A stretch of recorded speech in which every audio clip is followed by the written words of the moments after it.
Tú no tienes derecho a estar aquí, chamaco mugroso. Las palabras del supervisor Carlos Ramírez cortaron el aire matutino de la terminal de autobuses como machete afilado. Todos los trabajadores del lugar voltearon a ver la escena. Ahí estaba Miguel Santos, de apenas 11 años, parado frente a la oficina de supervisión con su uniforme escolar lavado pero desgastado, sus tenis Pirma con la suela separándose y esa mochila rota colgando de un solo hombro. Tu mamá limpia casas ajenas como cualquier gata, continuó Ramírez, asegurándose de que todos escucharan. ¿Crees que puedes venir aquí a molestar a gente trabajadora con tus pendejadas de niño? Miguel apretó los puños. No por enojo, sino para no llorar delante de todos.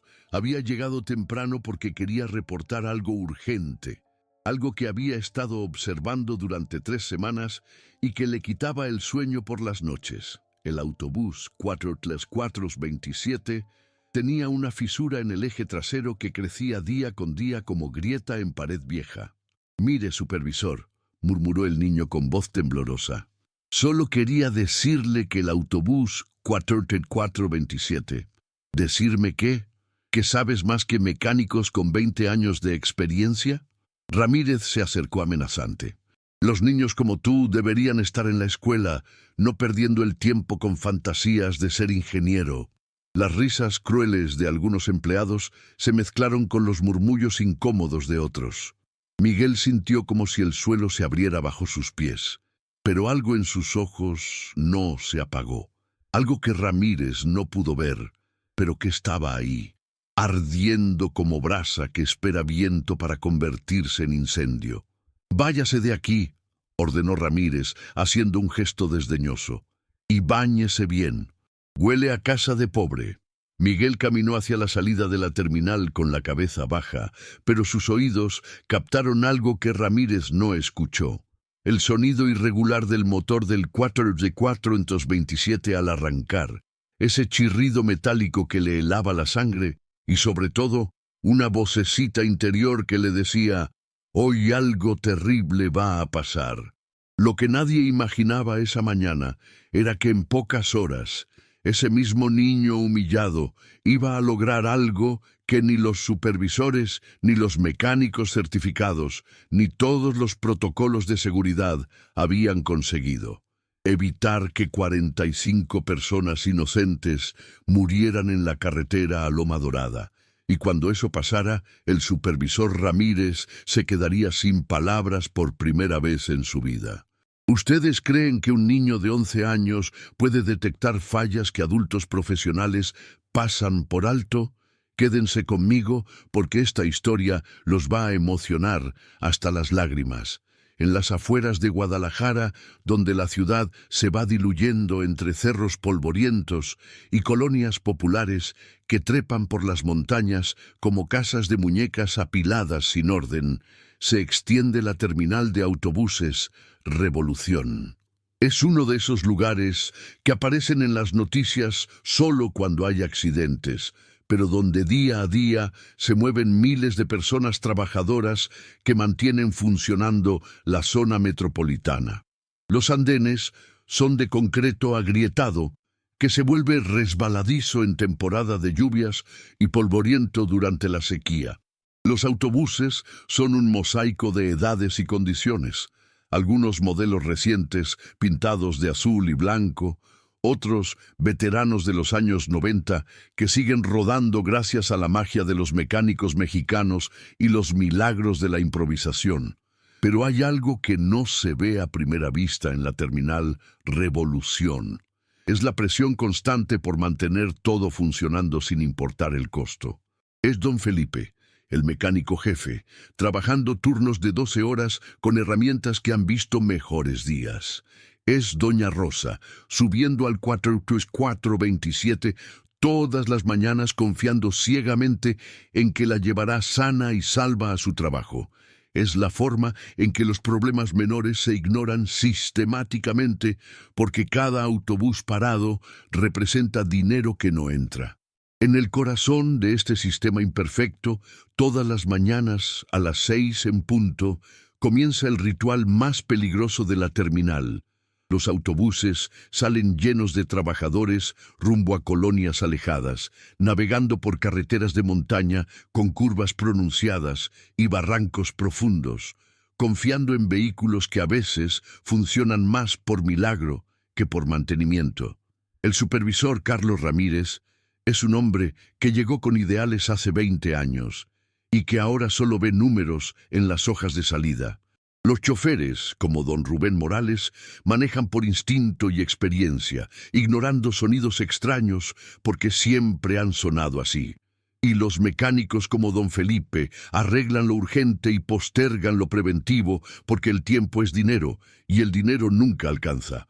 Pero hay alguien en esa terminal que ve lo que nadie más ve, alguien que escucha lo que nadie más escucha, alguien que entiende que detrás de cada sonido extraño, cada vibración inusual, cada pequeño detalle que los adultos consideran normal, puede estar la diferencia entre llegar a casa o nunca regresar. Su nombre es Miguel Santos, tiene 11 años y está a punto de demostrar que la sabiduría no siempre viene con títulos universitarios, que la experiencia no es lo mismo que la atención, y que a veces los ojos más jóvenes son los que mejor ven el peligro que se aproxima. Lo que nadie sabía esa mañana era que el autobús 4427, con 45 pasajeros a bordo, tenía una fisura en el eje trasero que estaba a punto de convertir un viaje rutinario en una tragedia nacional, y que la única persona que lo sabía era un niño con una mochila rota al que todos trataban como si fuera invisible. ¿Ustedes creen que este niño logrará que alguien lo escuche antes de que sea demasiado tarde? La respuesta los va a sorprender. Su nombre es Miguel Santos, pero en la terminal de autobuses Revolución todos lo conocen como el chamaco de la mochila rota. Tiene 11 años, mide apenas 1,5 metros y lleva la misma playera del América lavada tantas veces que el escudo ya se ve fantasmal. Sus tenis son Pirma, no Nike, y tienen la suela separándose del resto del zapato, amarrada con mecate para que no se desarmen completamente. Vive en la colonia El Mirador, una de esas colonias populares que trepan por los cerros de Guadalajara como casas de muñecas apiladas sin orden aparente. Su casa es de bloc gris sin pintar, con lámina de asbesto en el techo y un tinaco azul que nunca tiene suficiente agua. Desde su cuarto, que comparte con su mamá y su hermana menor, puede ver toda la zona metropolitana extenderse como manta infinita de luces y sombras. Su mamá, Carmen Santos, es una mujer de 32 años que parece de 40. Trabaja como empleada doméstica en 3 casas diferentes de Providencia y Las Lomas, levantándose a las 4 de la mañana para tomar 2 autobuses y un camión que la lleven a limpiar casas que son más grandes que todo su barrio junto. Sus manos están permanentemente arrugadas por los químicos de limpieza, y sus rodillas crujen como madera vieja por tanto tallar pisos ajenos. Miguel nunca conoció a su papá. Se fue cuando él tenía 3 años, prometiendo que regresaría con dinero de Estados Unidos. Eso fue hace 8 años. Carmen no guarda rencor, o al menos no lo demuestra. «Mijo», le dice a Miguel cuando él pregunta por su padre, «los hombres buenos no se van, y los que se van no eran buenos para empezar». La mochila de Miguel es una reliquia familiar. Fue de su primo mayor, después de su hermano, después de su hermana, y ahora es suya. Es de esas mochilas que alguna vez fueron azul marino, pero que el tiempo y el uso han vuelto de un color indefinible entre gris y café. El cierre de la bolsa principal se rompió hace 2 años, así que la mantiene cerrada con un gancho de ropa. Una de las correas se descoció y la reparó con hilo de pescar que encontró tirado cerca del río. Pero esa mochila rota es el tesoro más preciado de Miguel. Adentro no lleva libros escolares ni útiles nuevos. Lleva su colección de herramientas improvisadas, destornilladores hechos con varillas de paraguas rotos, alicates que rescató de un taller abandonado, una linterna que funciona con pilas recargables que recolecta de controles remotos viejos, y su cuaderno más importante, un cuaderno de rayas donde dibuja y anota todo lo que observa sobre los vehículos. Cada página de ese cuaderno es un testimonio de su obsesión por entender cómo funcionan las cosas. Hay dibujos detallados de motores vistos desde abajo cuando los autobuses están en el taller. Anotaciones sobre qué sonidos indican qué problemas. Esquemas de sistemas de frenos que ha memorizado viendo a los mecánicos trabajar. Todo escrito con letra de niño que lucha por ser legible, pero con una precisión técnica que asombraría a cualquier ingeniero. La fascinación de Miguel por la mecánica comenzó cuando tenía 7 años. Su mamá llevaba a reparar el ventilador de la casa a un taller pequeño cerca del mercado San Juan de Dios. Mientras ella regateaba el precio, Miguel se quedó hipnotizado viendo cómo el maestro mecánico desarmaba el motor, limpiaba cada pieza y lo volvía a armar como si fuera rompecabezas tridimensional. ¿Quieres aprender?, le preguntó don Aurelio, el dueño del taller, notando la fascinación en los ojos del niño. Desde entonces, cada vez que Carmen necesitaba arreglar algo, Miguel la acompañaba. Observaba en silencio, hacía preguntas inteligentes y poco a poco fue entendiendo los secretos del metal, los tornillos y la electricidad. Su rutina diaria es un ejemplo de disciplina que muchos adultos envidiarían. Se levanta a las 5:30 de la mañana, ayuda a su mamá a preparar el desayuno, frijoles refritos, tortillas de la tienda de la esquina y café de olla si hay piloncillo, y después camina los 4 kilómetros hasta la escuela primaria, Benito Juárez, en el centro. Pero la parte más importante de su día sucede durante esos 4 kilómetros de caminata. Su ruta lo lleva directamente por la terminal de autobuses Revolución, y ahí es donde Miguel se convierte en detective automotriz.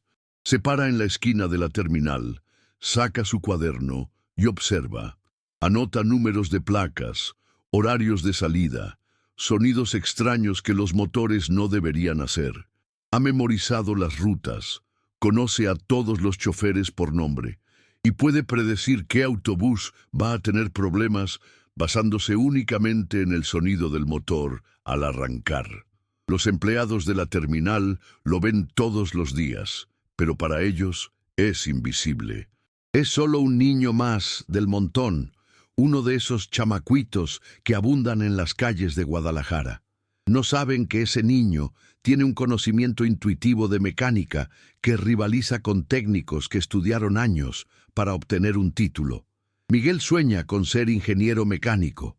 No sabe exactamente qué hay que estudiar ni cuánto cuesta, pero sabe que quiere diseñar motores que no contaminen, autobuses más seguros y sistemas de transporte que realmente funcionen para la gente trabajadora como su mamá. En la escuela es un estudiante promedio, no porque no sea inteligente, sino porque el sistema educativo no está diseñado para reconocer su tipo de inteligencia. Es excelente en matemáticas cuando los problemas tienen aplicación práctica, pero se aburre con la historia y la geografía. Sus maestros lo ven como un niño callado que no causa problemas, sin darse cuenta de que en esa cabecita hay una mente que funciona como computadora especializada en resolver problemas mecánicos. Por las tardes, después de la escuela, Miguel regresa por la terminal. Pero ahora no solo observa, se acerca a los mecánicos cuando están trabajando, hace preguntas y poco a poco ha ganado la confianza de algunos de ellos. «Este chamaco sabe más que algunos de mis aprendices», le dijo una vez don Felipe, el mecánico jefe, a su mamá Carmen cuando ella fue a recogerlo. Lo que ninguno de ellos sabe es que Miguel está a punto de demostrar que su conocimiento no es solo curiosidad infantil, es una habilidad real que puede salvar vidas.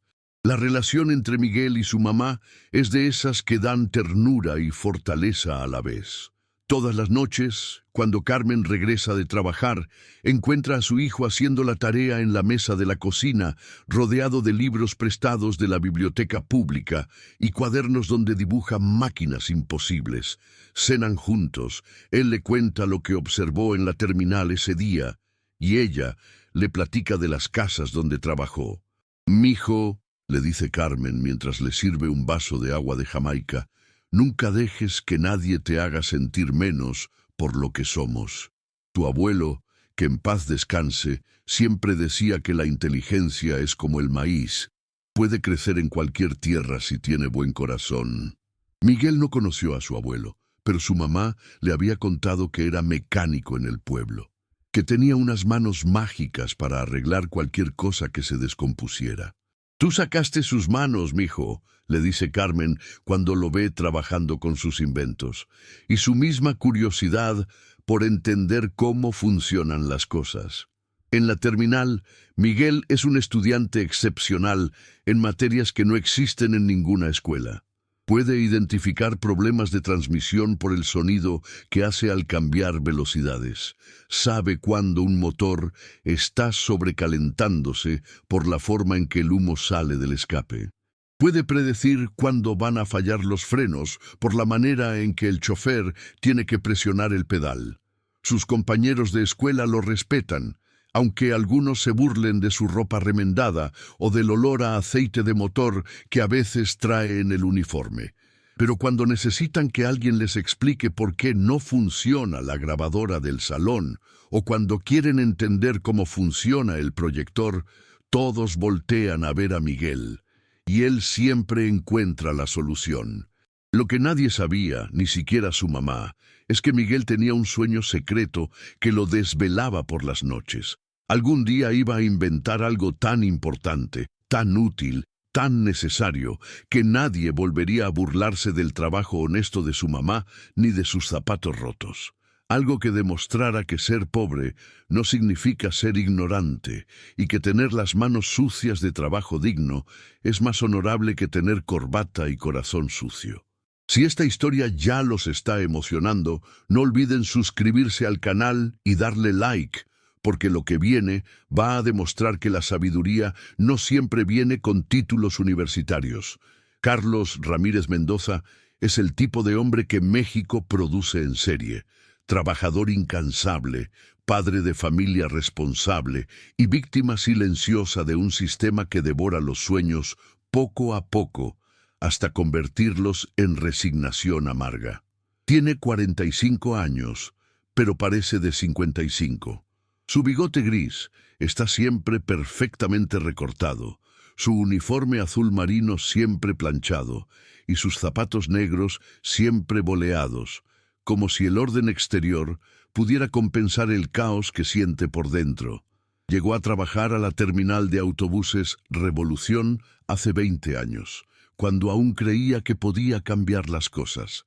Era un jovencito idealista de 25 años, recién egresado de la carrera técnica en administración de empresas del CONALEP, lleno de planes para modernizar el transporte público de Guadalajara. Tenía ideas brillantes, sistemas de mantenimiento preventivo, capacitación constante para choferes, rutas más eficientes que redujeran el tráfico. Sus primeros años fueron de entusiasmo genuino. Llegaba temprano, se quedaba tarde, proponía mejoras en cada junta mensual.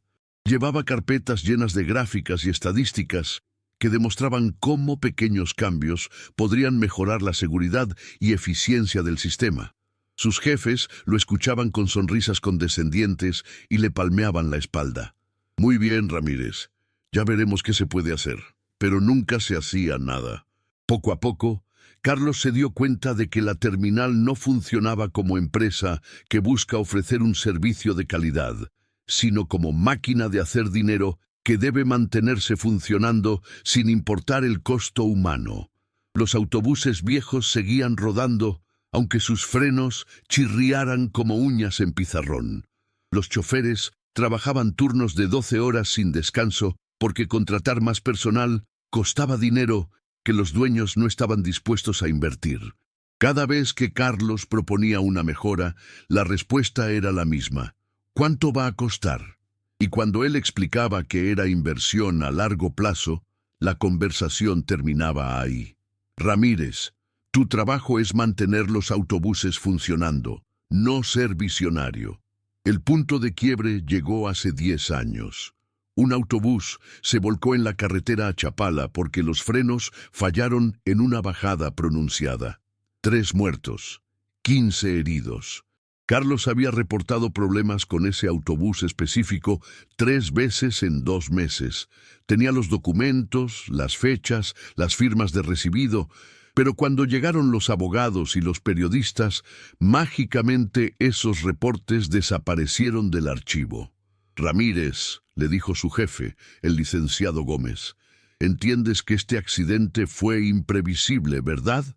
Una falla mecánica que nadie pudo anticipar. Carlos entendió el mensaje. Podía callarse la boca y conservar su trabajo, o podía hacer ruido y terminar en la calle.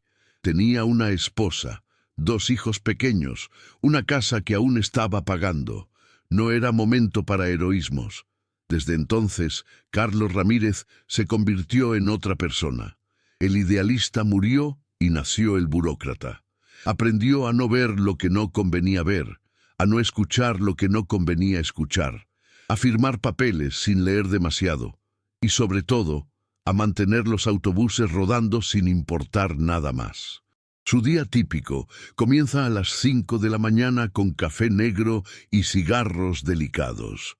Llega a la terminal cuando aún está oscuro, revisa los reportes nocturnos sin ponerles demasiada atención y se concentra en una sola cosa: que salgan todos los autobuses programados.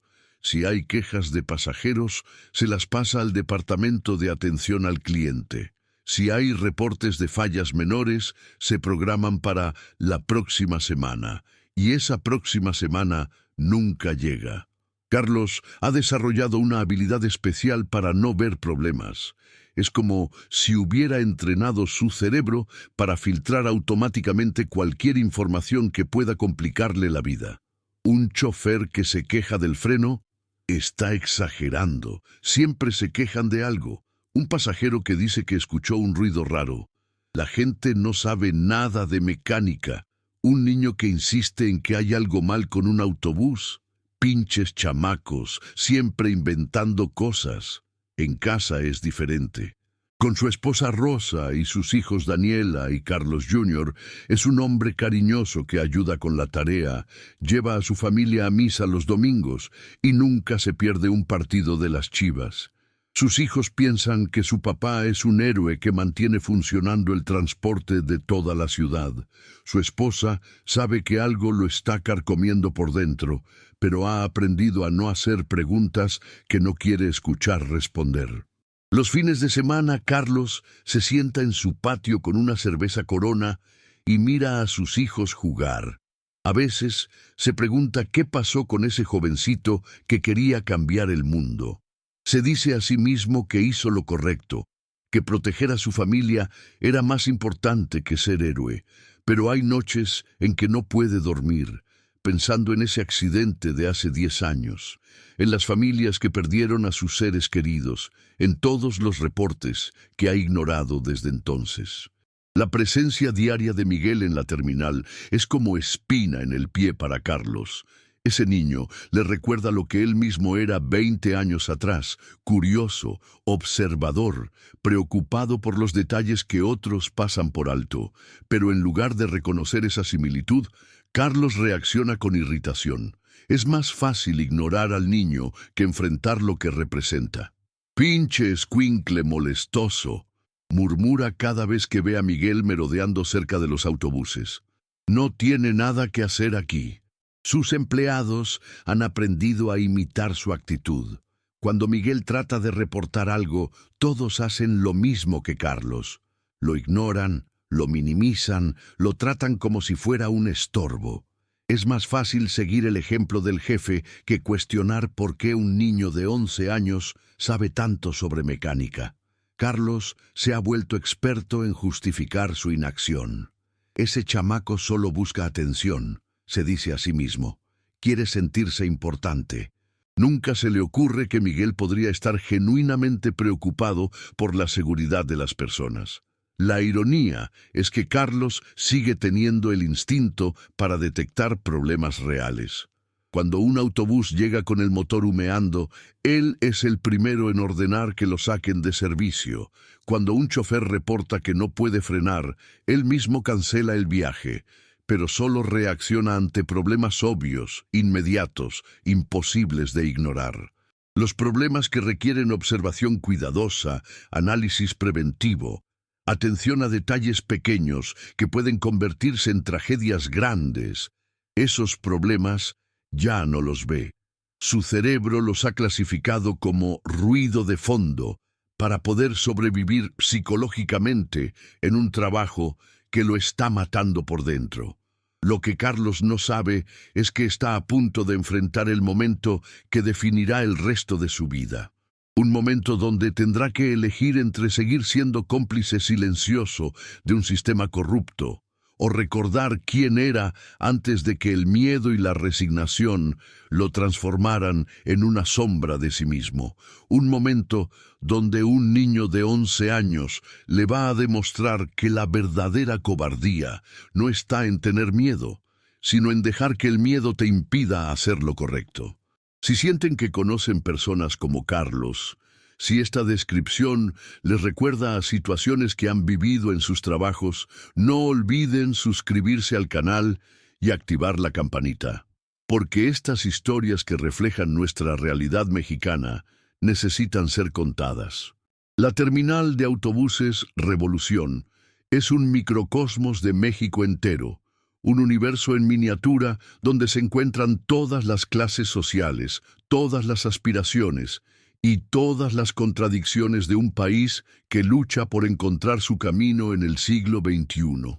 Ubicada en el corazón de Guadalajara, entre la avenida López Mateos y la calzada Independencia, es el punto de encuentro obligado para millones de tapatíos que dependen del transporte público para sobrevivir. El edificio principal es una estructura de concreto de los años 80, pintada en colores que alguna vez fueron llamativos, pero que ahora lucen desteñidos por el smog y el tiempo. En la entrada principal, un letrero oxidado anuncia Terminal Revolución, al servicio del pueblo, una promesa que suena cada día más irónica para quienes conocen la realidad del lugar. Los andenes se extienden como dedos de una mano gigante, cada uno designado para diferentes rutas que conectan el centro de Guadalajara con las colonias populares que trepan por los cerros circundantes. El Mirador, Santa Cecilia, La Experiencia, Loma Dorada, Las Pintas. Son nombres que no aparecen en las guías turísticas, pero que representan el hogar de millones de personas trabajadoras que mantienen funcionando la zona metropolitana. A las 5 de la mañana, la terminal ya está viva. Los primeros autobuses llegan cargados de trabajadoras domésticas que van rumbo a las colonias residenciales del oeste de la ciudad. Mujeres como Carmen, la mamá de Miguel, con uniformes perfectamente planchados y rostros cansados que reflejan la realidad de levantarse cuando el resto del mundo aún duerme. Los choferes son personajes únicos, cada uno con su estilo y personalidad. Está don Rubén Morales, veterano de 25 años que conoce cada calle de Guadalajara como si fuera su propia casa. Maneja el autobús como extensión de su cuerpo, esquivando baches, calculando tiempos y tratando a sus pasajeros con la familiaridad de quien los ve todos los días. Buenos días, doña Rosa, saluda a la empleada doméstica que toma su autobús desde hace 10 años. ¿Cómo está la nieta?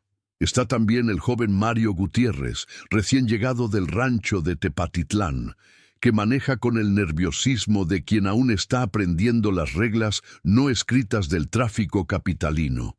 Sus manos sudan en el volante cuando tiene que maniobrar entre tráilers y motocicletas que aparecen de la nada, como fantasmas metálicos. Los mecánicos trabajan en talleres improvisados bajo los andenes, con herramientas que han visto mejores días y repuestos que muchas veces no son originales, sino adaptaciones ingeniosas de piezas de otros vehículos. Don Felipe Herrera, el mecánico jefe, es un artista de la improvisación. Puede hacer funcionar un motor con alambre y creatividad, mantener rodando autobuses que cualquier manual técnico declararía como chatarra irrecuperable. Aquí no hay fallas que no se puedan arreglar, dice don Felipe, limpiándose las manos grasosas en un trapo que era blanco en el Pleistoceno. El problema es que nos dan 5 minutos para hacer trabajos de 5 horas. La presión económica se siente en cada rincón de la terminal. Los autobuses deben mantener horarios estrictos porque cada viaje perdido representa dinero que no entra. Los choferes ganan por kilómetro recorrido, así que están constantemente presionados para hacer más viajes, más rápido, con menos descanso. Los mecánicos trabajan contrarreloj porque cada autobús en el taller es un autobús que no está generando ingresos. Esta presión constante crea una cultura donde los problemas menores se ignoran sistemáticamente. Un chirrido en los frenos se vuelve normal. Una vibración extraña en el motor se acepta como característica del vehículo. Pequeñas fallas que deberían ser señales de alarma se normalizan hasta volverse invisibles. Entre este mundo de adultos concentrados en cumplir horarios y metas económicas, Miguel es una presencia casi fantasmal. Los trabajadores lo conocen de vista, saben que aparece todos los días, pero nadie le presta atención real. Es como parte del mobiliario urbano, una constante que se da por sentada. Los pasajeros son un río humano constante que fluye por los andenes. Estudiantes de preparatoria con mochilas llenas de sueños y celulares con pantallas rotas, obreros de la construcción con cascos amarillos y manos que cuentan historias de trabajo duro, señoras que van al mercado San Juan de Dios a comprar los ingredientes para la comida del día, oficinistas que viajan de pie leyendo el periódico gratuito o revisando WhatsApp. Cada uno de estos pasajeros confía ciegamente en que el autobús que abordan los llevará sanos y salvos a su destino. No saben que muchas veces esa confianza está sostenida únicamente por la suerte y la experiencia de choferes que compensan con habilidad las deficiencias mecánicas de vehículos que deberían estar jubilados. Hay una jerarquía invisible pero real en la terminal.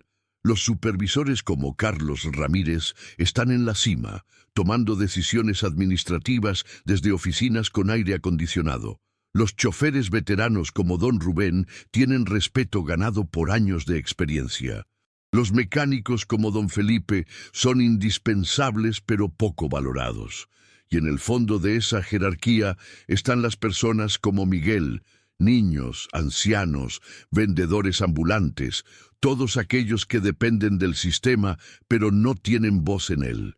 En este mundo, donde la eficiencia económica se impone sobre la seguridad humana, donde la presión por mantener el servicio funcionando eclipsa cualquier otra consideración, un niño de 11 años está a punto de demostrar que a veces la salvación viene de donde menos se espera. ¿Ustedes qué harían si fueran Miguel? ¿Cómo se siente saber algo importante y que nadie te crea? ¿Han vivido situaciones donde su edad o posición social hizo que los adultos no los tomaran en serio? Cuéntenme en los comentarios si alguna vez se han sentido así. Todo comenzó un lunes gris de septiembre, cuando Miguel notó algo extraño en el autobús número 4.427. Era una Dina convencional modelo 1998. Pintada en los colores tradicionales azul y blanco de la ruta que conecta el centro con la colonia Loma Dorada. Para cualquier persona normal, era un autobús igual a los otros 50 que salían de la terminal cada mañana. Pero Miguel no era una persona normal. Tenía el oído entrenado de quien ha pasado años escuchando motores. Y ese lunes, Cuando el 4T427 arrancó para su primer viaje del día, algo en el sonido del motor no estaba bien. No era el rugido constante y poderoso que debería tener un motor diésel en buen estado. Era un sonido irregular, con pequeñas pausas que no deberían existir, como si el motor estuviera tosiendo. Miguel sacó su cuaderno rayado y anotó: Autobús 44227. Lunes 18 septiembre. Motor con sonido irregular. Posible problema en el sistema de inyección. Durante los siguientes días, Miguel llegó más temprano a la terminal para observar específicamente ese autobús. Su rutina cambió. En lugar de caminar directamente a la escuela, después de pasar por la terminal, se quedaba 15 minutos extra observando y tomando notas. El martes notó algo más preocupante. Cuando el autobús frenaba para detenerse en su lugar asignado, había un chirrido metálico que duraba 2 segundos más de lo normal. Miguel conocía ese sonido.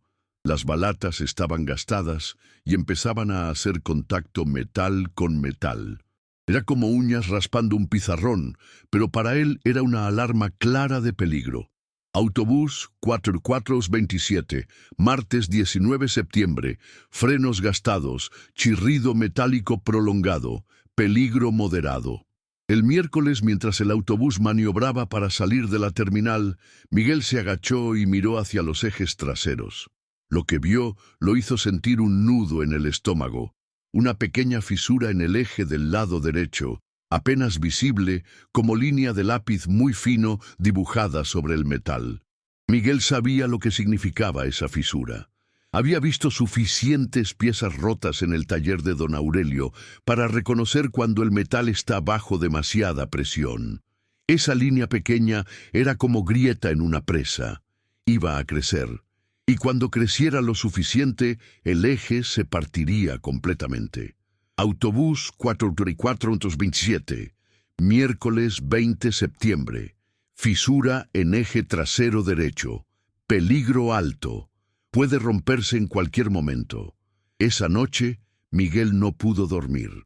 Se quedó despierto imaginando qué pasaría si el eje se rompía mientras el autobús iba lleno de pasajeros bajando por las curvas pronunciadas rumbo a Loma Dorada.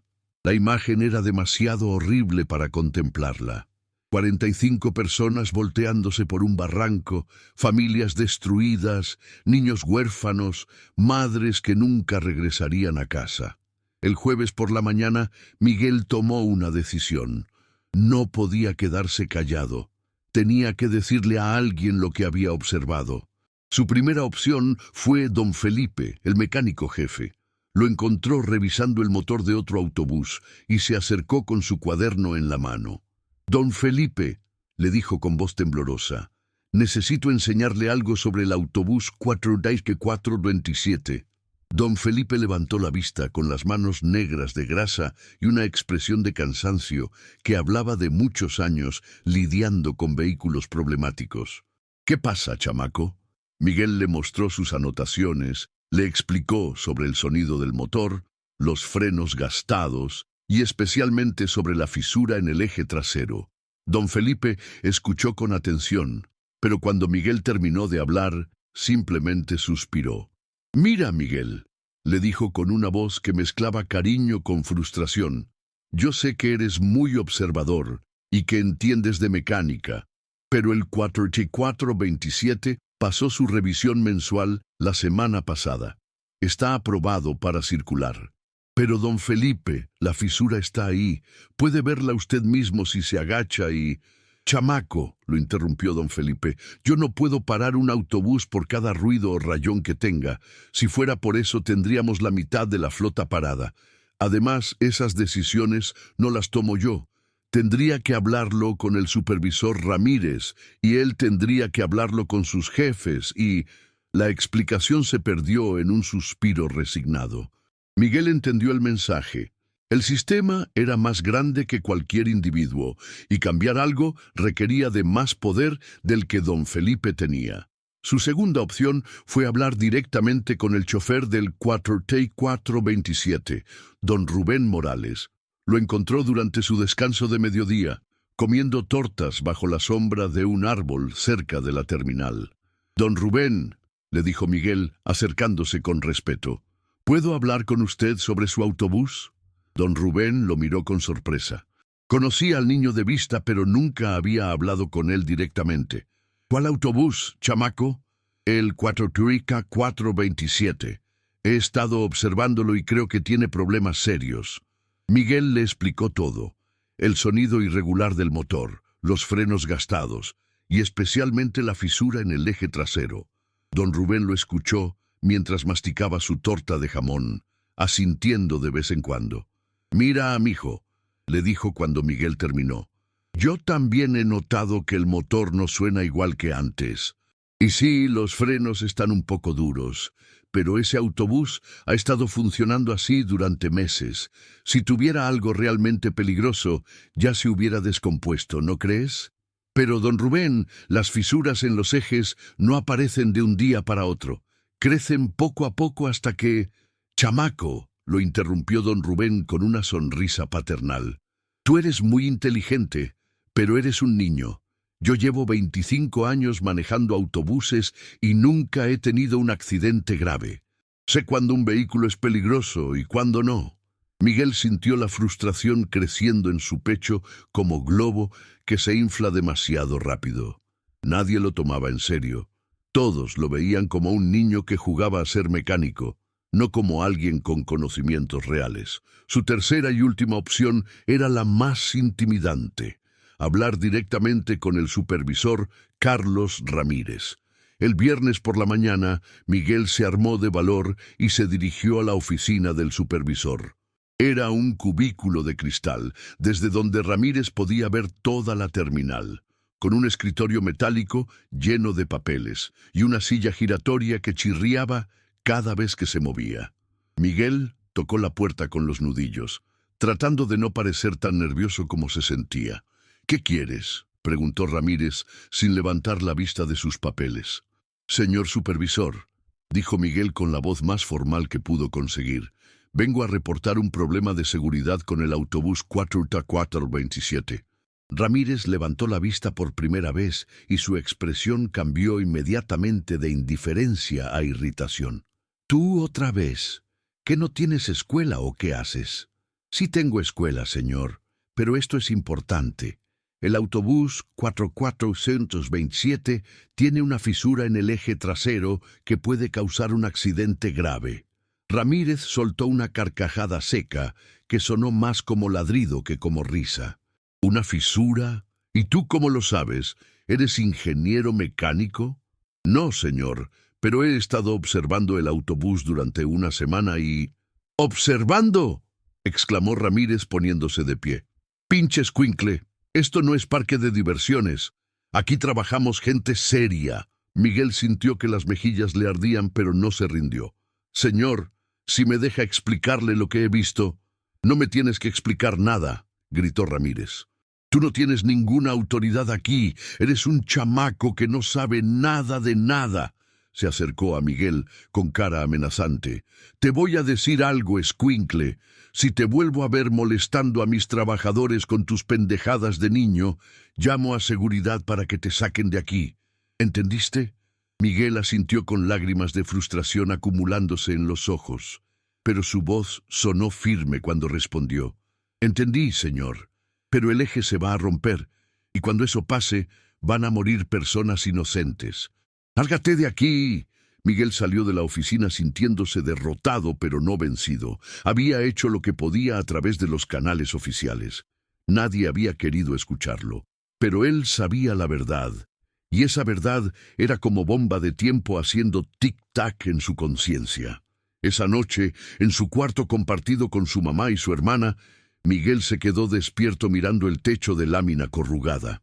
El viento hacía que las láminas vibraran con un sonido metálico que le recordaba el chirrido de los frenos del 427. Se levantó en silencio, encendió su linterna improvisada y escribió una página más en su cuaderno. «Nadie me cree. Todos piensan que soy solo un niño que no sabe nada, pero sé lo que vi, sé lo que va a pasar. El autobús 427 va a tener un accidente y van a morir personas que tienen familias, hijos, sueños. Y yo voy a cargar con esa culpa para siempre por no haber podido detenerlo. Cerró el cuaderno y se acostó, pero el sueño no llegó. En su mente se repetía una y otra vez la misma imagen. El 4427 volteándose en la bajada hacia Loma Dorada, y él siendo el único que sabía que pudo haberse evitado.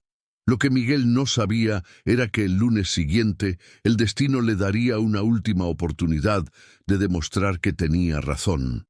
Una oportunidad que vendría envuelta en desesperación, adrenalina y el tipo de valor que solo tienen quienes saben que no hacer nada es peor que fallar intentándolo. El domingo por la noche, mientras Miguel trataba de dormir sin éxito, su mamá Carmen notó su inquietud. «¿Qué te pasa, mijo? Te veo muy preocupado». Miguel dudó si contarle todo a su mamá. No quería preocuparla, pero tampoco podía seguir cargando solo con esa responsabilidad. «Mamá», le dijo finalmente, «¿qué haces cuando sabes que algo malo va a pasar, pero nadie te cree?» Carmen se sentó en la orilla de la cama y le acarició el cabello. «Mijo, a veces los adultos no escuchamos a los niños porque pensamos que sabemos más. Pero la sabiduría no tiene edad. Si realmente sabes que algo malo va a pasar, tienes que encontrar la manera de impedirlo, aunque sea difícil.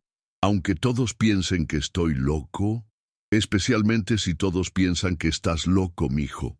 Los héroes verdaderos no son los que hacen lo fácil, son los que hacen lo correcto cuando es lo más difícil del mundo». Esas palabras resonaron en el corazón de Miguel toda la noche. Cuando amaneció el lunes, ya había tomado una decisión. Si el sistema no quería escucharlo, él tendría que encontrar otra manera de proteger a esas 45 personas que no sabían que sus vidas estaban en peligro. El lunes 25 de septiembre amaneció con esa luminosidad dorada que solo tienen las mañanas de otoño en Guadalajara, cuando el aire está limpio después de las lluvias de la madrugada y todo parece posible. Pero Miguel despertó con una sensación extraña en el estómago, como si su cuerpo supiera que este día sería diferente a todos los demás. Se levantó más temprano que de costumbre, a las 5 en punto, cuando su mamá aún dormía, y su hermana Sofía roncaba suavemente en la cama de al lado. Se vistió en silencio, tomó su mochila rota y salió de la casa sin desayunar. No tenía hambre. Los nervios le habían cerrado el estómago como puño apretado. Caminó por las calles empinadas de la colonia El Mirador mientras la ciudad despertaba a su alrededor. Los primeros camiones de la basura rugían en la distancia, las señoras barrían las banquetas frente a sus casas y el aroma de café y frijoles refritos empezaba a filtrarse por las ventanas abiertas. Llegó a la terminal de autobuses Revolución a las 5:30, una hora antes de lo normal. Quería estar ahí cuando llegara el autobús 427 para su primera revisión del día. Tenía que verlo una vez más. Tenía que confirmar si la fisura en el eje había crecido durante el fin de semana. Se posicionó en su lugar habitual, la esquina donde podía observar toda la terminal sin estorbar el trabajo de los empleados. Sacó su cuaderno y su lápiz, y esperó. A las 6 en punto, el autobús 43427 llegó al andén número 3 para su primer viaje del día hacia Loma Dorada. Miguel se acercó cautelosamente, esperando a que don Rubén bajara para hacer su inspección rutinaria del vehículo. Se agachó y miró hacia el eje trasero derecho. Lo que vio le heló la sangre. La fisura había crecido. Ya no era una línea fina como cabello. Ahora era una grieta visible de casi 5 centímetros, como sonrisa siniestra en el metal que anunciaba su ruptura inminente. «Dios mío», murmuró Miguel, sintiendo como si el suelo se moviera bajo sus pies. Corrió hacia don Rubén, que estaba revisando los niveles de aceite del motor. «Don Rubén, la fisura creció. Tiene que ver esto». El chofer lo miró con expresión cansada. «Ay, chamaco, ya empezaste otra vez. Te dije que...» Por favor, interrumpió Miguel con voz desesperada. Solo agáchese y mire, la grieta ya es enorme. Don Rubén suspiró y se agachó para mirar donde Miguel señalaba. Al principio no vio nada, pero después de unos segundos su expresión cambió. ¿Esa línea de ahí?, preguntó señalando la fisura. Sí, esa no estaba ahí la semana pasada. Don Rubén estudió la grieta más de cerca. Era cierto que se veía más grande de lo que él recordaba, pero también era cierto que los ejes de los autobuses siempre tenían rayones y marcas por el uso normal. «Mira, mijo», le dijo enderezándose, «puede ser que sí haya crecido un poco, pero estos autobuses están hechos para aguantar. Además, hoy solo voy a hacer 3 viajes y después lo llevamos al taller para revisión». «Pero, don Rubén, puede romperse en cualquier momento». «Chamaco, ya bájale, yo sé lo que hago». Miguel vio que don Rubén no iba a cambiar de opinión. Desesperado, corrió hacia la oficina del supervisor Ramírez. Sabía que lo iba a correr otra vez, pero tenía que intentarlo. Ramírez estaba en su escritorio bebiendo café y revisando los horarios del día cuando Miguel irrumpió en su oficina sin tocar. «Señor supervisor, el eje del 4427 se va a romper hoy». Ramírez lo miró con la expresión de alguien que acaba de pisar algo asqueroso. «¿Otra vez tú, pinche escuincle molestoso? Te dije que no quería verte por aquí». «Señor, por favor, la fisura creció durante el fin de semana. Si ese autobús sale lleno hacia Loma Dorada, va a haber una tragedia». «Ya cállate», gritó Ramírez poniéndose de pie. «Estoy harto de tus pendejadas. Seguridad». Un guardia de seguridad apareció en la puerta de la oficina. «Saque a este chamaco de aquí y no lo dejen entrar otra vez», ordenó Ramírez. Miguel sintió las manos del guardia en sus hombros, empujándolo hacia la salida, pero antes de que lo sacaran completamente, gritó con todas sus fuerzas. «Cuando se mueran esas personas, usted va a cargar con esa culpa para siempre». Lo sacaron de la terminal y le dijeron que no regresara. Miguel se quedó parado en la banqueta, viendo cómo el 4427 se llenaba de pasajeros para su primer viaje del día. Reconoció algunas caras: doña Rosa, la empleada doméstica que siempre llevaba un termo con café; el señor Martínez, que trabajaba en una fábrica de textiles; la joven Lupita, que estudiaba enfermería en la universidad y trabajaba de mesera por las noches para pagarse los estudios. 45 personas subieron al autobús. 45 vidas que confiaban ciegamente en que ese vehículo los llevaría sanos y salvos a su destino. Miguel miró su reloj. Las 7 de la mañana. El viaje a Loma Dorada tomaba 30 minutos en tráfico normal. La parte más peligrosa era la bajada pronunciada que comenzaba en el kilómetro 15 de la carretera, donde había curvas cerradas y barrancos profundos a ambos lados. Si el eje se rompía en esa bajada, el autobús se voltearía inevitablemente. No habría forma de controlarlo. A las 7:05, el autobús 4427 salió de la terminal con su carga humana, dirigiéndose hacia lo que Miguel sabía que podía ser una masacre. Miguel no lo pensó 2 veces. Corrió. Corrió por la avenida López Mateos, esquivando carros, saltando charcos, ignorando los gritos de los conductores que tocaban el claxon. Su mochila rota se balanceaba violentamente a sus espaldas, derramando herramientas por el camino, pero él no se detuvo. Conocía un atajo, un sendero que usaban los ciclistas para llegar más rápido a las colonias de la montaña. Si corría sin parar, podría llegar al kilómetro 15 de la carretera antes que el autobús, que tenía que tomar la ruta larga por la ciudad. Sus pulmones ardían como si hubiera tragado fuego. Sus piernas se sentían como si fueran de gelatina. Pero siguió corriendo, alimentado por la desesperación y la certeza de que 45 vidas dependían de él. Después de 20 minutos de carrera infernal, llegó al kilómetro 15 de la carretera a Loma Dorada. Se posicionó en medio del camino. jadeando, sudando, con lágrimas mezclándose con el sudor en sus mejillas. A las 7:35 vio aparecer el autobús 4427 en la distancia, aproximándose a la zona de curvas peligrosas. Miguel se plantó en medio de la carretera y comenzó a agitar los brazos como loco. El sonido que venía del autobús era diferente. Ya no era solo el rugido irregular del motor que había estado notando durante semanas. Ahora había un chirrido metálico constante, como si algo se estuviera rompiendo en tiempo real. ¡Alto!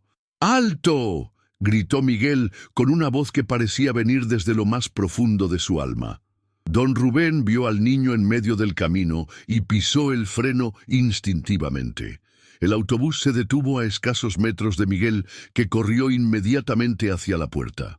«Don Rubén, el eje se está rompiendo. Escuche el sonido». Todos en el autobús pudieron escucharlo ahora. Un chirrido metálico aterrador que venía de la parte trasera del vehículo. Don Rubén palideció. «Todos bájense, ahora», ordenó con voz temblorosa. Los pasajeros comenzaron a bajar confundidos. Doña Rosa fue la primera en acercarse a Miguel. «¿Qué pasa, mijo? ¿Por qué nos pararon?» «El autobús está a punto de romperse, doña Rosa. Si hubiéramos llegado a la bajada». En ese momento se escuchó un crujido metálico ensordecedor. Todos voltearon hacia el autobús y vieron cómo la parte trasera se inclinaba hacia un lado. El eje trasero derecho se había partido completamente. El silencio que siguió fue tan profundo que se podía escuchar el viento entre los árboles. 45 personas miraron al niño de la mochila rota que acababa de salvarles la vida. Y por primera vez en su corta existencia, Miguel Santos supo lo que significaba ser un héroe. Pero la historia no terminaba ahí. En realidad, apenas comenzaba. No olviden suscribirse al canal y activar la campanita, porque esta historia apenas está llegando a su parte más emocionante. Denle like si sienten que Miguel se merece todo el reconocimiento del mundo.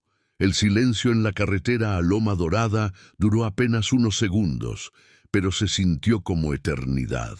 45 personas miraban el autobús inclinado, con el eje trasero partido, y después miraban al niño de 11 años que acababa de salvarles la vida. El primer sonido que rompió ese silencio fue el llanto de alivio de doña Rosa. «¡Ay, Dios mío!», murmuró llevándose las manos al pecho. Si hubiéramos estado bajando por la curva cuando esto pasó, no necesitaba terminar la frase. Todos entendían perfectamente lo que habría ocurrido. Un volcamiento inevitable, 45 familias destruidas, una tragedia que habría aparecido en las noticias como accidente imprevisible causado por falla mecánica. Don Rubén Morales se acercó a Miguel con pasos lentos, como si estuviera caminando en sueños. Sus manos temblaban cuando puso una sobre el hombro del niño. «Chamaco», le dijo con voz quebrada, Tú sabías que esto iba a pasar». Miguel asintió, limpiándose las lágrimas con la manga de su playera del América. «Se lo dije, don Rubén, se lo dije a todos. Nadie me creyó». Las palabras cayeron sobre don Rubén como martillazos. Durante una semana entera, este niño había estado tratando de advertirle sobre el peligro, y él lo había ignorado. Peor aún, lo había tratado como si fuera un estorbo molesto. «Perdóname», murmuró don Rubén, y por primera vez en 25 años de manejar transporte público, se le quebró la voz frente a los pasajeros. «Perdóname, mijo, debí haberte escuchado». Mientras tanto, en la terminal de autobuses Revolución, el supervisor Carlos Ramírez estaba en su oficina revisando los horarios cuando sonó su radio. «Supervisor Ramírez, aquí unidad 427. Tenemos un problema». Carlos levantó la vista de sus papeles con irritación. Los problemas siempre llegaban en el peor momento. ¿Qué pasó ahora? El eje trasero se partió completamente. El autobús está inmovilizado en el kilómetro 15. Carlos sintió como si le hubieran echado agua helada en las venas. ¿Hay heridos? No, señor. Todos los pasajeros están bien. El autobús se detuvo antes de llegar a la zona de curvas. ¿Cómo es que se detuvieron? Rubén notó el problema. Hubo una pausa larga antes de que don Rubén respondiera. No, señor. Fue el niño. El chamaco que siempre anda por la terminal. Nos paró en medio de la carretera. Carlos sintió que el piso se movía bajo sus pies. ¿Qué niño? Miguel, el de la mochila rota. El que usted corrió de la terminal esta mañana. El radio se quedó en silencio. Carlos Ramírez se sentó pesadamente en su silla, sintiendo como si acabara de recibir un puñetazo en el estómago. 45 vidas. 45 familias que habrían sido destruidas si ese niño no hubiera insistido, no hubiera corrido, no hubiera tenido el valor de plantarse en medio de la carretera para detener una tragedia. El mismo niño al que él había gritado, humillado y echado de la terminal como si fuera un perro callejero. Carlos se levantó con movimientos mecánicos, tomó las llaves de la camioneta de la empresa y salió rumbo al kilómetro 15. Tenía que ver con sus propios ojos lo que había pasado. Tenía que enfrentar la magnitud de su error. Cuando llegó al lugar del incidente, encontró una escena que lo marcó para siempre. Los pasajeros estaban reunidos alrededor de Miguel, no como adultos condescendientes tratando a un niño, sino como iguales, agradeciendo a quien les había salvado la vida. Doña Rosa había sacado su termo de café y se lo había dado a Miguel. «Tómate esto, mijo. Estás empapado de sudor». «Dum». El señor Martínez, el obrero de la fábrica textil, había puesto su chamarra sobre los hombros de Miguel. «Para que no te dé frío, campeón». La joven Lupita, la estudiante de enfermería, estaba limpiando los rasguños que Miguel se había hecho en las manos al correr por el monte. «Eres un héroe, ¿sabes eso?» Miguel negaba con la cabeza, abrumado por tanta atención. «No soy héroe, solo no quería que les pasara algo malo». Cuando Carlos se acercó al grupo, las conversaciones se detuvieron. Todos voltearon a verlo con expresiones que iban desde la curiosidad hasta la acusación silenciosa. Carlos caminó directamente hacia Miguel, que lo miró con esos ojos que habían visto demasiado para un niño de 11 años. «Miguel», dijo Carlos, y su voz sonaba completamente diferente a la de esa mañana. Ya no había autoridad ni irritación, solo había vergüenza profunda. «Sí, señor. Tú me dijiste que esto iba a pasar». «Sí, señor. Y yo no te creí». «No, señor». Carlos se arrodilló frente a Miguel, poniendo ambas manos en los hombros del niño. El gesto sorprendió a todos, especialmente a Miguel, que nunca había visto a un adulto en posición de autoridad arrodillarse frente a él. «Miguel», dijo Carlos con voz quebrada, «durante 20 años trabajando en transporte público, nunca había conocido a alguien con tu habilidad para ver las cosas. Y durante 10 minutos esta mañana casi provoco que 45 personas murieran por no escucharte». Las lágrimas comenzaron a rodar por las mejillas de Carlos. No eran lágrimas de autocompasión, sino de genuino arrepentimiento. «No sé si puedas perdonarme», continuó, «pero quiero que sepas que a partir de hoy todo va a cambiar. En la terminal, contigo, con la forma en que hacemos las cosas». Miguel lo miró durante un largo momento, estudiando su rostro, buscando sinceridad en sus ojos. Después de lo que se sintió como una eternidad, asintió lentamente. «Está bien, señor. Todos nos equivocamos a veces». Esas palabras simples, dichas con la sabiduría prematura de un niño que había crecido demasiado rápido, fueron como absolución para Carlos. Se puso de pie y se dirigió a todos los pasajeros presentes. «Señoras y señores», dijo con voz fuerte, «este niño no solo les salvó la vida hoy, les salvó la vida a pesar de que todos los adultos responsables de su seguridad fallamos. Yo fallé, el sistema falló, pero Miguel no falló». Se volteó hacia Miguel una vez más. «¿Te gustaría trabajar conmigo para asegurar que esto nunca vuelva a pasar?» Los ojos de Miguel se iluminaron con una esperanza que no había sentido nunca. ¿En serio? ¿En serio? Necesitamos ojos como los tuyos. Necesitamos a alguien que vea lo que nosotros ya no podemos ver.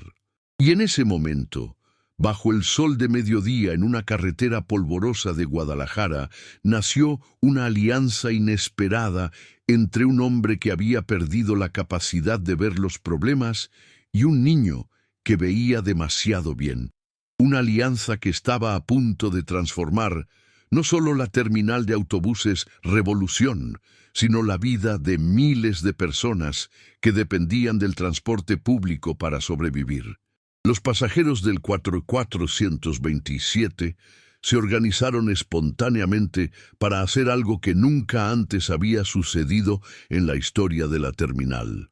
Escribieron una carta colectiva dirigida a la dirección general de la empresa, contando la historia de Miguel y exigiendo que se implementaran cambios inmediatos en los protocolos de seguridad.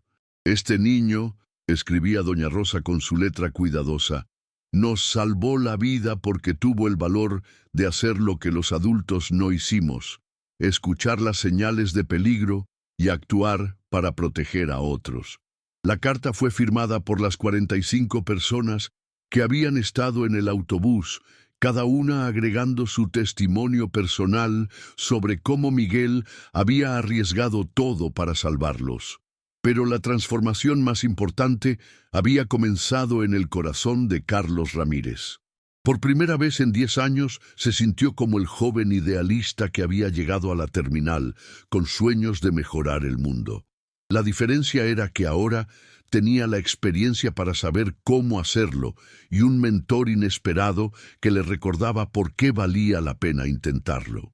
Durante las siguientes semanas, Carlos trabajó incansablemente para crear un nuevo puesto en la estructura organizacional de la terminal, Inspector de Seguridad Juvenil, una posición diseñada específicamente para Miguel, con responsabilidades reales y autoridad, para detener cualquier vehículo que considerara peligroso.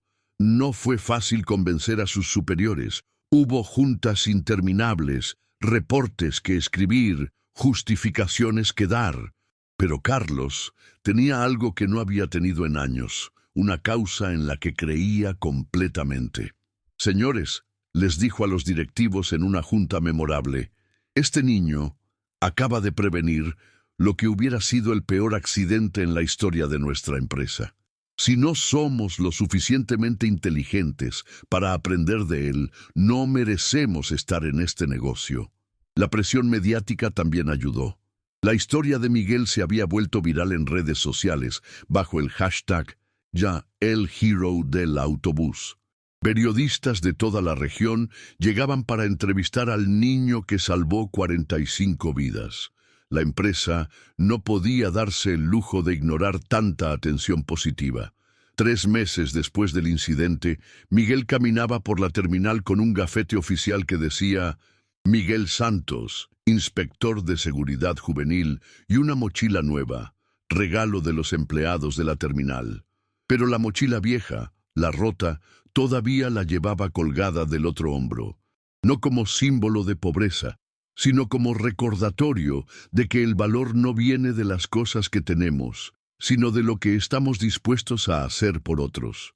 Su trabajo ahora era oficial: revisar vehículos, reportar problemas y, lo más importante, entrenar a otros empleados para que desarrollaran el mismo tipo de atención al detalle que él tenía naturalmente.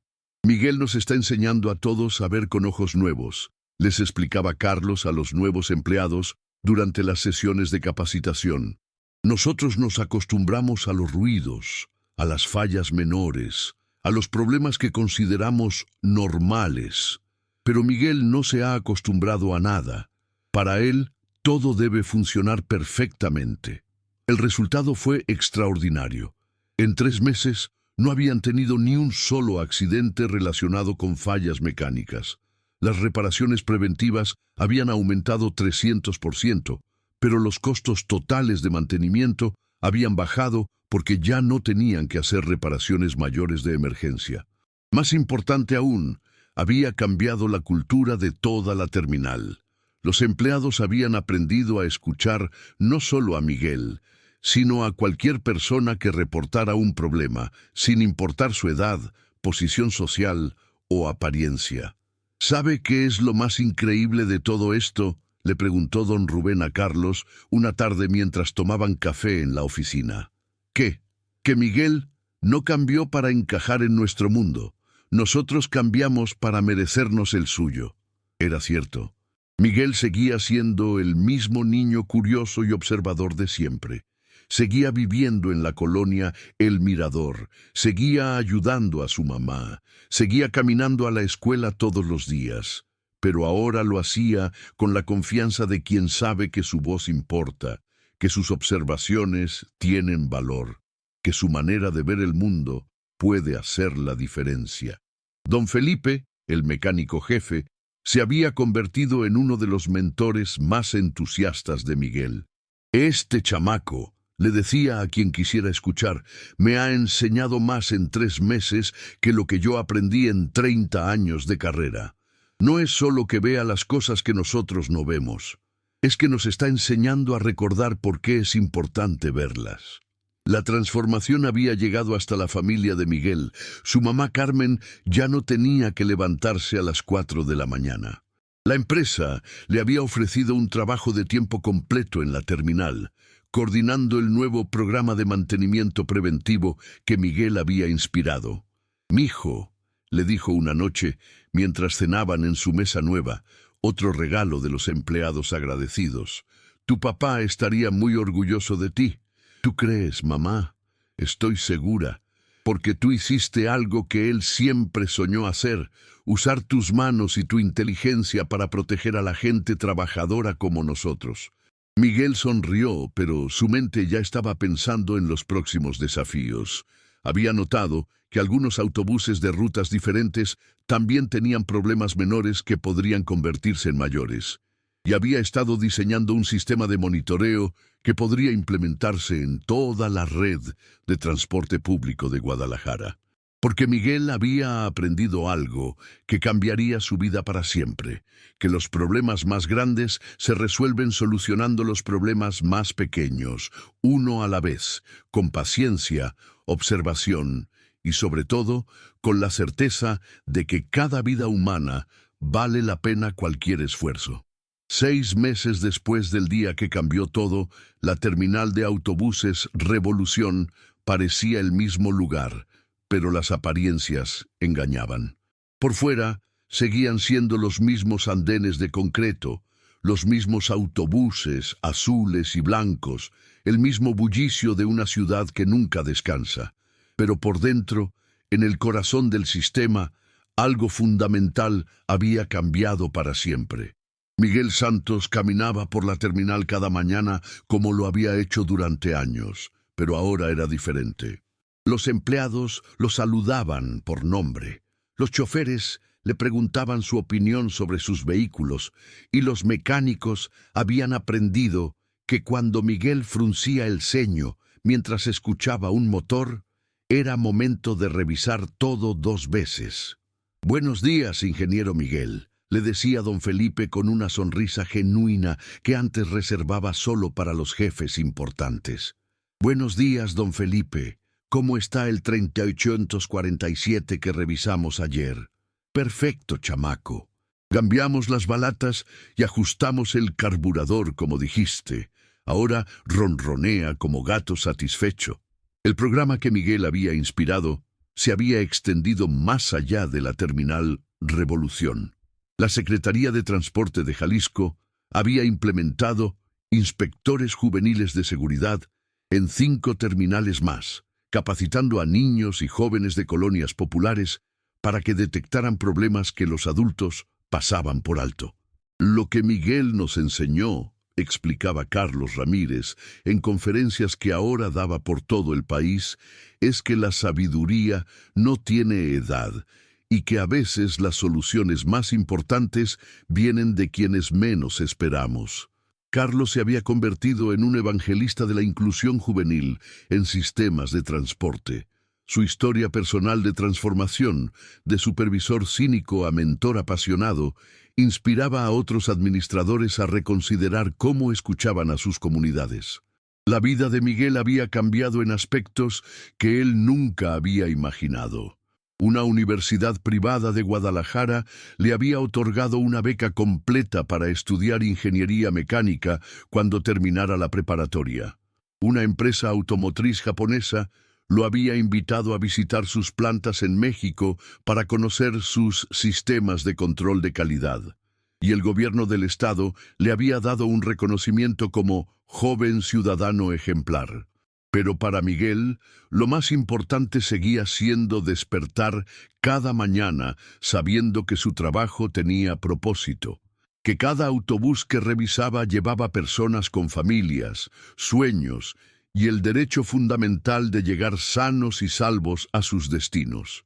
Su cuaderno original, el de hojas rayadas, donde había anotado por primera vez sus observaciones sobre el 4x427, ahora estaba enmarcado en la oficina de Carlos como recordatorio de que las ideas más importantes a veces vienen escritas con letra de niño. «Mijo», le había dicho su mamá Carmen una tarde, «¿te acuerdas cuando me preguntaste qué hacer cuando sabes que algo malo va a pasar, pero nadie te cree?» «Sí, mamá. Ahora ya sabes la respuesta. Haces lo correcto, aunque sea lo más difícil del mundo. Y si resulta que tenías razón, usas esa experiencia para ayudar a otros». Miguel asintió, pensando en todas las veces que había querido rendirse, todas las veces que había dudado de sí mismo, todos los momentos en que había parecido más fácil quedarse callado que seguir insistiendo. Una tarde de marzo, mientras Miguel revisaba el motor de un autobús nuevo, se acercó una niña de unos 8 años con una mochila aún más rota que la que él solía usar. «Disculpe», le dijo tímidamente. «¿Usted es Miguel, el que salva a la gente?» Miguel se limpió las manos grasosas en un trapo y se agachó para quedar a la altura de la niña. «Soy Miguel», le dijo con una sonrisa. «Pero yo no salvo a nadie, solo observo y reporto. ¿Cómo te llamas?» «Me llamo Esperanza, y yo también veo cosas que los adultos no ven». Miguel sintió una emoción extraña en el pecho, como si estuviera viendo una versión más joven de sí mismo. «¿Qué tipo de cosas ves, Esperanza?» «En mi escuela hay una barda que está rajada. Cada día la rajadura se hace más grande. Un día se va a caer y va a lastimar a alguien». Miguel asintió con seriedad, recordando cómo se sentía cuando nadie lo escuchaba. «¿Has hablado con alguien sobre eso?» «Sí, pero me dicen que soy muy pequeña para entender esas cosas». Miguel le extendió la mano a Esperanza. «Ven conmigo. Vamos a hablar con el supervisor Carlos. Él sabe escuchar a los niños que ven cosas importantes». Mientras caminaban hacia la oficina, Miguel reflexionó sobre lo lejos que había llegado. No solo él, sino todo el sistema que antes lo ignoraba. Ahora había un protocolo establecido para investigar cualquier reporte de seguridad, sin importar quién lo hiciera. «Esperanza», le dijo mientras llegaban a la oficina, «hay algo que quiero que recuerdes siempre». «¿Qué es?» «Que ser pequeño no significa ser insignificante, que tener pocos años no significa tener pocas ideas, y que a veces las personas más importantes son las que otros consideran menos importantes». La niña sonrió con una confianza que Miguel reconoció inmediatamente. Era la misma confianza que él había desarrollado después de aprender que su voz importaba, que sus observaciones tenían valor, que su manera de ver el mundo podía hacer la diferencia. Cuando entraron a la oficina de Carlos, Miguel supo que la historia se repetía, pero esta vez con un final diferente. Esta vez, la niña sería escuchada desde el primer día. Esta vez, el sistema funcionaría como debía funcionar, protegiendo a todos, especialmente a los más vulnerables. «Carlos», dijo Miguel, presentando a su nueva protegida, «quiero que conozcas a Esperanza. Ella ve cosas que nosotros no vemos. Carlos sonrió y se agachó para quedar a la altura de la niña, recordando la lección más importante que Miguel le había enseñado, que la sabiduría no tiene edad, y que a veces los ojos más jóvenes son los que mejor ven el futuro que todos deseamos construir. La historia de Miguel Santos, el niño de la mochila rota que salvó 45 vidas, se había convertido en algo más grande que un simple relato de heroísmo individual. Se había convertido en una lección sobre la importancia de escuchar a quienes creemos que no tienen nada importante que decir, sobre el valor de la observación cuidadosa en un mundo que corre demasiado rápido, y sobre la transformación que es posible cuando decidimos que cada vida humana vale la pena cualquier esfuerzo. Pero tal vez lo más importante de todo era el mensaje que Miguel llevaba ahora a escuelas, comunidades y conferencias por todo México, que no importa cuán joven seas, cuán pobre seas o cuán invisible te haga sentir el mundo, si ves algo que puede lastimar a otros, si sabes algo que puede ayudar, si tienes una idea que puede mejorar las cosas, tienes la responsabilidad de hablar. Y si los adultos no te escuchan la primera vez, sigues intentando. Porque la persistencia del corazón bueno siempre encuentra la manera de romper la sordera del mundo indiferente. Al final, como le gustaba decir a Miguel cuando contaba su historia, no se trata de ser héroe, se trata de estar despierto, estar atento y estar dispuesto a actuar cuando la vida de otros depende de tu valor. Si esta historia los inspiró tanto como a mí, no olviden suscribirse al canal, darle like y compartirla con alguien que necesite recordar que su voz importa. Porque historias como la de Miguel nos recuerdan que cada uno de nosotros tiene el poder de cambiar el mundo, una observación, una acción valiente y una vida salvada a la vez. Nos vemos en el próximo video y recuerden, nunca subestimen el poder de un corazón atento y un espíritu que se niega a rendirse.